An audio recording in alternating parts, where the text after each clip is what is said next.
Hello, and welcome to the latest episode of the Leadership Dr. SB. Let me begin by saying thank you so much for how you have been supportive and encouraging on this journey. Thank you to everyone who has subscribed. Thank you to those who have been telling friends. If you haven't already, please subscribe and please make sure you tell a friend.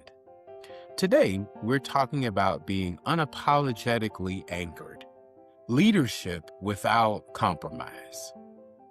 Let me ask you something. When the pressure hits you, when the budget is short, the deadline is disrespectful, the politics get thick, and the room gets real quiet. When you speak, what leads you? Not your title, not your resume, not your LinkedIn endorsements. I mean, what really leads you when it's inconvenient to do the right thing? Because storms don't build leaders, storms reveal leaders. And today, on the Leadership Doctor, SB, we're prescribing something that leaders don't talk about enough, especially leaders who carry extra weight in the room. We're talking values-driven leadership. And the message is simple. Values that don't shake create leadership that doesn't crack. Values that don't shake create leadership that doesn't crack. This is the one for leaders of color who know what it is to lead with talent and tension, to lead with excellence and expectations, to lead while managing outcomes and perceptions. Because sometimes we're not just leading teams, we're leading through stereotypes, through codes, switching fatigue, through the representation tax, through being the first, the only, or the one of few. So no, values aren't a cute quote on a wall for us. Values are how you keep your soul while you scale. Values are how you stay rooted while you rise. Values are how you lead without losing yourself. And if you've ever had to choose between being palatable and being principled, today is your day. Let's define it clearly. Values-driven leadership means your decisions are anchored in what you believe is non-negotiable. Not what's trending, not what gets the likes or the applause, not what makes your boss happy or comfortable, not what avoids conflict or confrontation, not what protects your image. Values-driven leadership is saying, I'm not just trying to win, I'm trying to be proud of how we won. Because anybody can hit a number, but can you hit the number without breaking people? Anybody can build a culture, but can you build a culture where people don't have to shrink to survive it or shrink so that you're big? Anybody can be called a leader, but can you stand in the heat and still be yourself? That's value-driven leadership. Borrowed values break under pressure. Owned values hold you upright. Some leaders are performing somebody else's leadership style, somebody else's leadership tone, somebody else's comfort level. Think about that. And when the heat hits, they fold because they've been standing on something that was never theirs from the beginning. But when your values are yours, when they're lived, not posted, you stop being tossed around by moods, politics, perceptions, and the quest for approval. You become anchored. Say this with me. My values are my spine. Without values, leadership is performance, and performance is exhausting. With values, though, leadership becomes alignment, and alignment becomes power. But let's get practical for a moment. Values aren't real until they're defined, translated, and tested. First, you have to articulate your values, not the ones that sound respectable, the ones you actually protect. Your values are revealed by what makes you angry, what makes you proud, what you defend, what you refuse, and what you keep doing even when nobody else is clapping for you. Think about a moment now. You were proud of how you led. Think about a moment about how you felt minimized or dismissed. Think about a moment you had to choose between being liked and being right. What value was alive in that proud moment? What value was violated in that painful one? What value did you wish you had protected more? Leaders of color hear this clearly.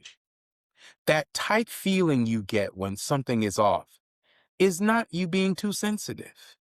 That is a value alarm.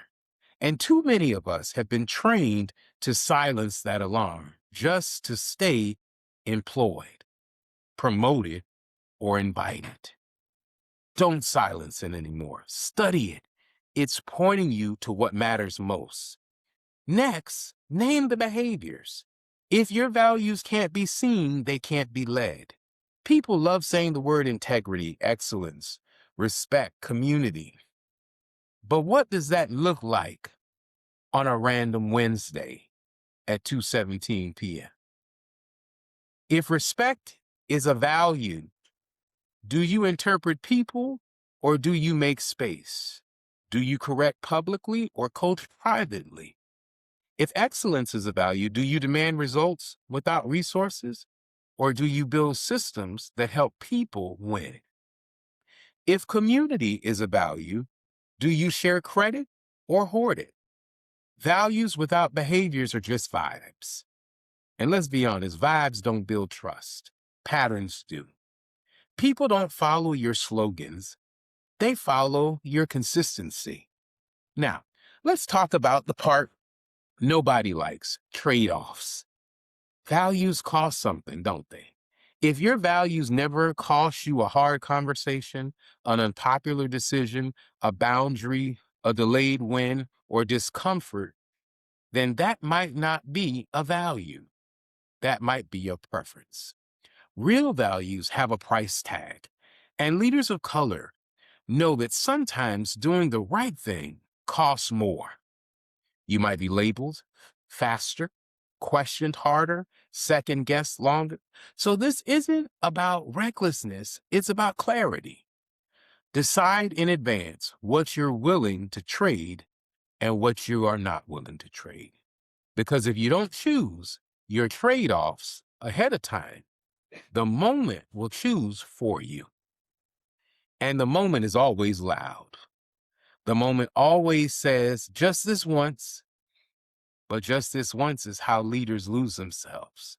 One compromise at a time, one silence at a time, one I'll deal with it later at a time. Then you wake up successful and unfamiliar. That's not leadership. That's an identity leak. Here's a decision filter you can use immediately. Does this align with what we stand for? Who benefits and pays for the hidden costs? Will I be proud of this decision in 12 months? And for my leaders of color, am I shrinking myself to make this easier for them? Because sometimes the easy choice is you becoming smaller. And that is not the prescription, friends. Let's move to boundaries. Values without boundaries are just quotes. Boundaries are values in action. And for leaders of color, boundaries are protective. If you don't set them, you become everyone's translator, everyone's fixer, everyone's emotional support manager, everyone's diversity spokesperson. You carry the mess because you're strong. Then when you're exhausted, they call you resilient. Resilience is beautiful. Chronic overextension is a bill. So learn to say, I'm not available for that. But here's what I can do. Learn to say that needs the right owner. Learn to say if we want quality, we need timeline or resources. Learn to say that approach doesn't align with our values or my values. And for everybody who has been tone police while being right, here's one more. I'm open to feedback on my delivery. The substance is not up for debate. Calm, clear, unmoved. That's what values-driven leadership looks like under pressure. Consistency is the next test. There's a disease called situational integrity. ethical when convenient, flexible when the stakes are high. Values-driven leadership and values-driven leaders don't have public values and private values. They have one set of values. Consistency doesn't mean perfection, my friends. It means alignment. When you mess up, you repair quickly. You don't hide. You don't deflect. You say, that was on me. Here's what I'm changing. Trust isn't built because you never fail. Trust is built because you never fake. Trust is never built because you never fail. Trust is built because you didn't fake. Now let's talk culture. You cannot announce values once a year and expect behavior to follow. Culture is what happens when you're not in the room. So reinforce your values in what you praise, what you permit, and what you promote. If you only praise speed, don't be shocked when people cut corners. If you permit disrespect from high performers, your respect value is fiction. The standard you walk past is the standard you accept. The standard you walk past is the one you accept. And if toxic talent keeps getting promoted, your culture will rise. People don't become what you say you want, they become what you reward. Values-driven leadership shows up in hiring, feedback, conflict, promotion, credit, accountability. It's not inspirational, it's operational. Values are proven in heat. When money is tight, when the reputation is on the line, when the room turns political, when someone powerful pressures you, when you're tired and tempted to cut corners, in that moment, ask yourself, what would the values-driven version of me do right now? Not the anxious version, not the proving version, not the people-pleasing version. The values-driven version. That version might still be afraid, but it won't be shaken.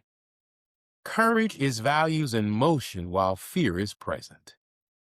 Let me speak directly to leaders of color for a second again. There will be rooms where people try to negotiate your values. They'll say, just be flexible. Just be a team player. Just let it go. What they mean is, make it easier for us. Make yourself smaller. Make your truth quieter. Make your values optional. But the devil is a liar, because your values are not up for auction. If you trade your values for access, you'll spend your career trying to earn back your peace. If you trade your values for approval, you'll keep needing more approval. If you trade your values for the promotion, you might get the title and lose your core. But when you lead from values, you can walk away from what doesn't fit without feeling like you lost something or you lost yourself. That is power. So here's your prescription from the leadership Dr. SB. Choose your top 3 values, not 10, 3. Write 2 visible behaviors for each. Then share them as your decision standard. Tell your team, this is what I stand on. This is what you can expect from me. When your values are clear, you move with less fear. You stop outsourcing your integrity. You stop negotiating identity. You lead with a spine. Leadership is not just what you accomplish, it's what you refuse to become while accomplishing it. So build a core that lasts. Build standards that don't wobble. Build values that don't shake. And for the leaders of color listening today, hear me clearly. You deserve success you don't have to recover from. Not success that costs your health, your joy, your identity, or your peace. Success with alignment. Success with peace. Success with power. Rooted in principle. Your values are not decoration. They are direction. This is the Leadership Dr. SB. And that's the prescription for today. Values that don't shake build leadership that doesn't crack. Until next time, thank you. Be balanced, be principled, and be unapologetically you.